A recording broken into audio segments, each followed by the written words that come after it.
Bonjour et bienvenue. Alors, aujourd'hui, on va parler d'un concept qu'on croit tous connaître, l'humilité. Oui, c'est un de ces mots qu'on utilise tout le temps. Être modeste, ne pas se vanter. Exactement.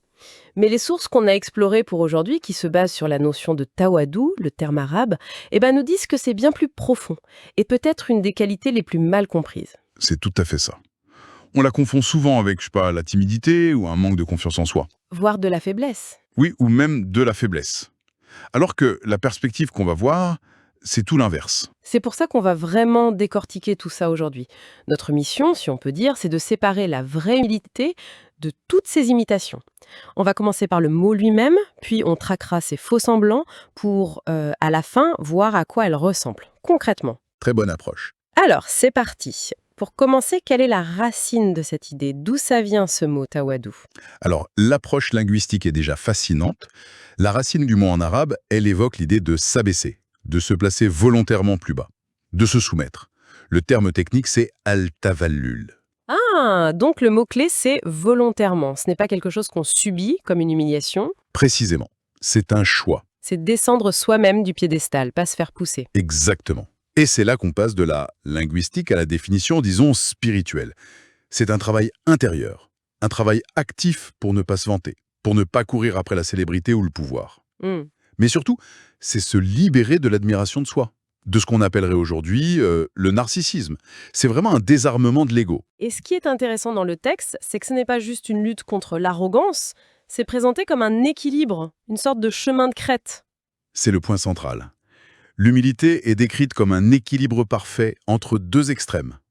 D'un côté, il y a l'orgueil, le kibre, le fait de se croire supérieur à ce qu'on est. D'accord, ça c'est le classique. Voilà. Mais de l'autre côté, il y a un piège moins évident, la bassesse, al-dia. C'est le fait de se dévaloriser au point de perdre sa propre dignité. De se placer en dessous de sa juste valeur. C'est ça. Et l'humilité, c'est trouver et occuper sa juste place. Ni plus, ni moins. Alors là, on touche à quelque chose de contre-intuitif. Parce que si c'est un juste milieu, ça veut dire qu'on peut être, entre guillemets, trop humble. Oui, Qu'une certaine forme d'abaissement pourrait en fait être une mauvaise chose. Ça va un peu à l'encontre de l'idée reçue. absolument. Et cette distinction est fondamentale dans le texte. On nous met en garde contre une humilité qui serait blâmable, madmoum. Et ça serait quoi, concrètement? C'est le fait de s'humilier devant quelqu'un, non pas par vertu, mais pour obtenir quelque chose. Un gain matériel, une promotion, un intérêt mondain, quoi. L'attitude du courtisan, en quelque sorte. C'est l'image parfaite. Le courtisan qui s'abaisse pour une faveur. Et là-dessus, la position est très claire. C'est un comportement à fuir. D'accord, donc s'aplatir devant son patron pour une augmentation, c'est du calcul, pas de l'humilité, c'est limpide. Mais alors, à quoi ressemble la vraie humilité, la bonne, celle qui est valorisée? Elle a une double source, en fait. La première facette, c'est la soumission à Dieu. C'est l'humilité du croyant face aux commandements, aux interdits. C'est les accepter sans que l'ego vienne dire « Pourquoi? Je ne suis pas d'accord, je sais mieux ». D'accord, donc la première, c'est une humilité d'obéissance, presque une discipline. Mais ça ne couvre pas tout, j'imagine. On peut obéir par peur sans se sentir humble. Non, ça ne couvre pas tout, et ça va beaucoup, beaucoup plus loin. Et c'est la deuxième catégorie, la plus profonde. C'est une humilité qui ne naît plus de l'obéissance, mais de la contemplation. De la contemplation, C'est-à-dire, c'est-à-dire que plus une personne prend conscience de la grandeur, de la majesté, de la complexité de l'univers et de son créateur, plus elle se sent, par comparaison, humble et petite. ah oui, d'accord, ce n'est plus une discipline qu'on s'impose, c'est une conséquence logique de la connaissance. Une humilité d'émerveillement. C'est même décrit comme le but ultime de la quête d'humilité. C'est un peu comme un astrophysicien qui étudie l'immensité du cosmos. Plus il en apprend, moins il est susceptible de penser que sa petite personne est le centre de tout. C'est une analogie parfaite. La connaissance de l'infiniment grand le rend humble, par la force des choses. C'est ça. Cette humilité-là n'est pas une posture, c'est une réalisation.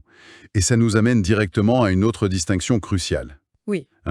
Celle entre la véritable humilité, al-tawadou, et ce qu'on pourrait appeler la servilité ou l'humiliation, al-mahana. C'est une confusion très très courante. Oui, la peur de paraître faible, d'être un paillasson.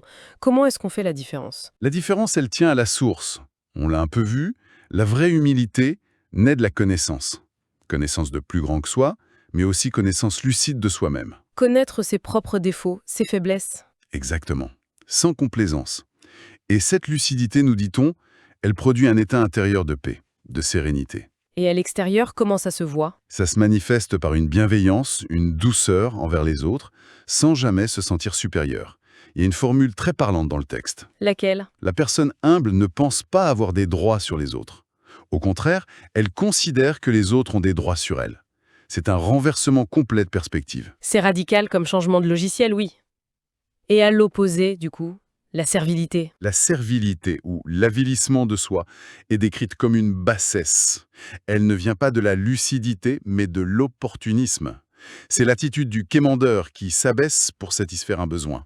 Et pour bien marquer la différence, on cite un hadith, une parole prophétique, Oui, qui dit « Dieu m'a révélé que vous devez être humain afin que personne ne se glorifie aux dépens d'autrui, ni ne transgresse les droits d'autrui. » ah, donc l'humilité devient un ciment social. Ce n'est pas juste une vertu pour soi dans son coin. C'est ce qui permet à une communauté de fonctionner sans que les gens s'écrasent les uns des autres. C'est la clé. Ce n'est pas un outil de manipulation, c'est une condition de l'harmonie collective. Bon, tout ça est passionnant en théorie. Mais on a tous envie de savoir comment ça se traduit. À quoi ça ressemble une personne humble au quotidien? Comment ça se traduit en gestes concrets? Le texte propose une sorte de guide pratique, non? Oui, tout à fait. C'est la partie « comment être humble » qui est très concrète. La première chose, par exemple, c'est d'accepter la vérité, peu importe de qui elle vient. Qu'elle vienne d'un enfant, d'un subordonné ou même d'un adversaire. Voilà. C'est l'opposé de l'argument d'autorité. L'important, c'est ce qui est dit, pas qui le dit. Ça tue l'ego qui veut que l'idée vienne de son camp. C'est un sacré défi. Quoi d'autre? Un autre point, respecter les gens pour ce qu'ils sont, quel que soit leur statut social. Ne pas chercher les éloges.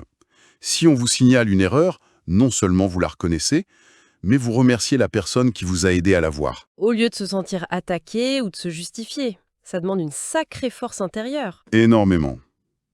Le texte parle aussi du rapport au pouvoir, à la célébrité. La personne humble n'aspire pas au poste élevé pour la gloire. Attendez, ça ne veut pas dire que toute ambition est mauvaise, hein? Non, non. La nuance est dans le pourquoi. Est-ce pour servir ou pour être servi? L'intention est tout. Ça me fait penser à l'anecdote incroyable qui est racontée dans le texte, celle d'Omar ibn al-Khattab. Elle illustre ça parfaitement. Oui, c'est une histoire magnifique.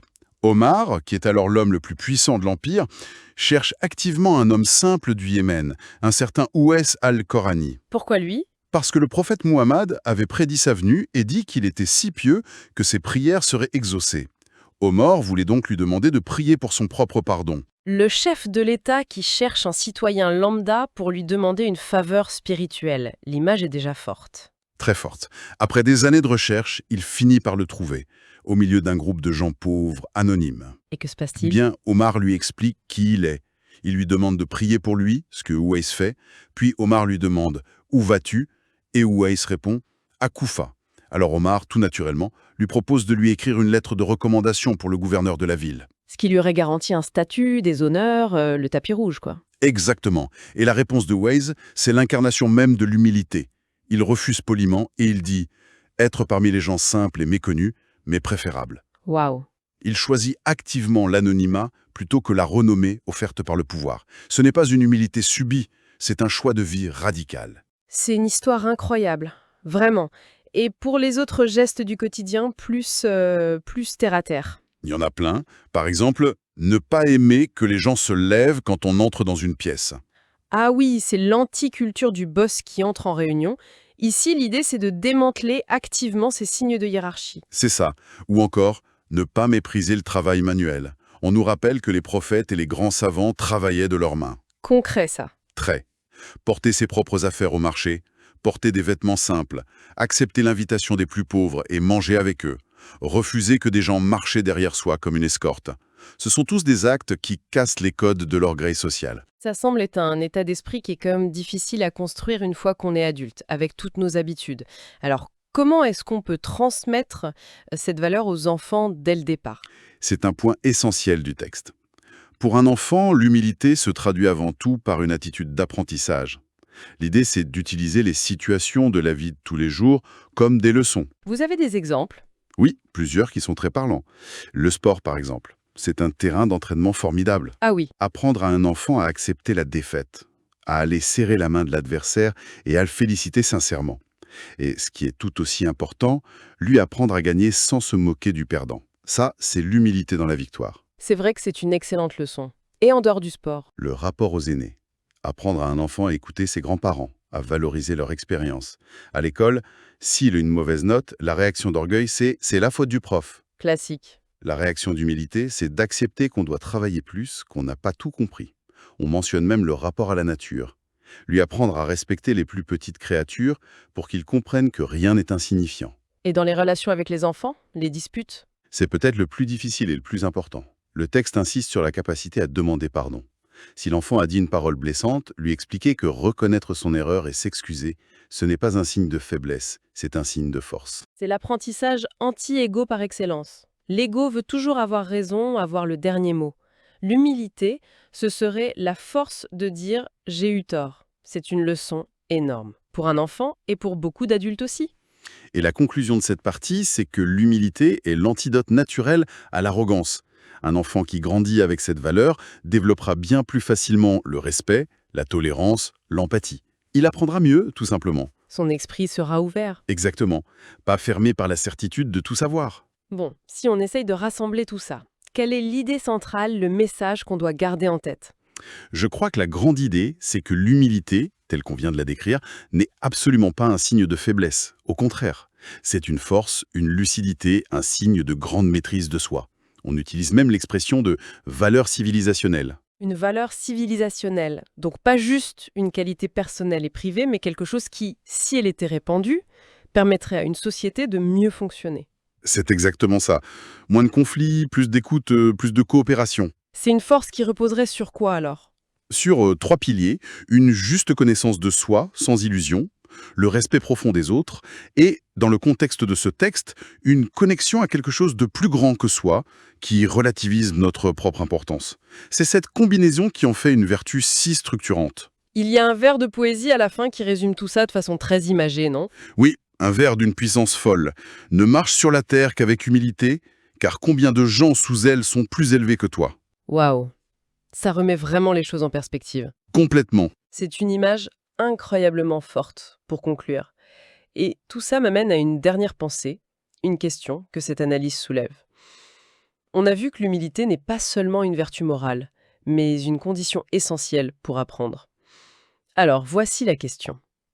Si on considérait l'humilité non pas comme une simple politesse, mais comme la clé qui ouvre la porte à la connaissance véritable, comment est-ce que ça changerait notre manière d'aborder une information nouvelle, ou pire encore, un désaccord avec quelqu'un?